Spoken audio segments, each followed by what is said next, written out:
in the world, in the music world as it stands today, is there anything that you would like to project into it and make it what you would, how you would like to see it?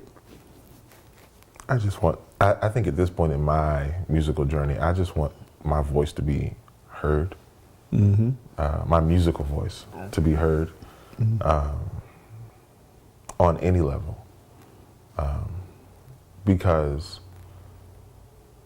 I don't have to change the world if I could just change and impact my space, wherever that is, whatever space I'm in when I'm playing, whether it's, James Street or Amsterdam. I want my space to be impacted. So I just want to be effectively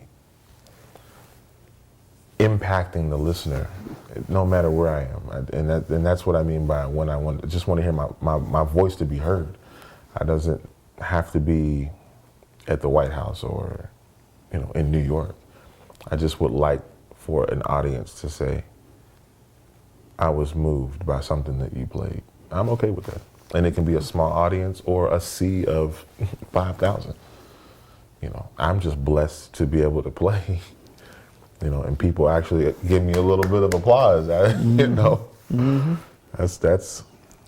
it, man. All right, well, I'm sure there's plenty of applause coming. So, Kente Arts is presenting Jeff Tain Watts on the 27th of February.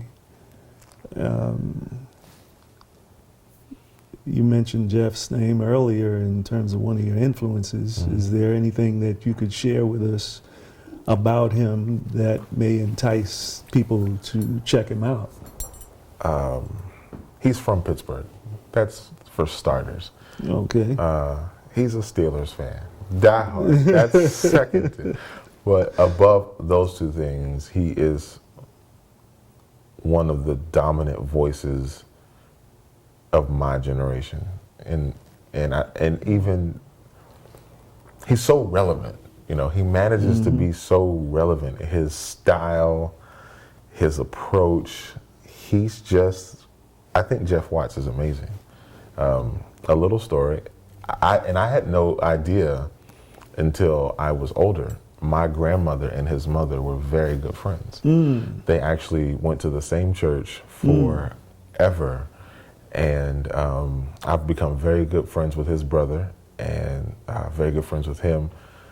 And I remember when his mom passed, I reached out and he was just so genuinely like, hey man, I appreciate it. And so when my grandmother passed, he actually reached out. So I thought that was actually really, really cool, because he's not, as for normal as Jeff is, he's not, he's a big deal. And I think if people really want to hear the history of the drums in one night from all different sides of the fence, make sure you're at the Kelly Strayhorn that night, because Jeff is going to give it to you. Well, he's going to give it to you. I'm excited. I can't wait. I got offered a gig. I was like, I can't. I won't be working that night. Okay. So I'm excited. Like I'm stoked, man. All right. From one drummer to another.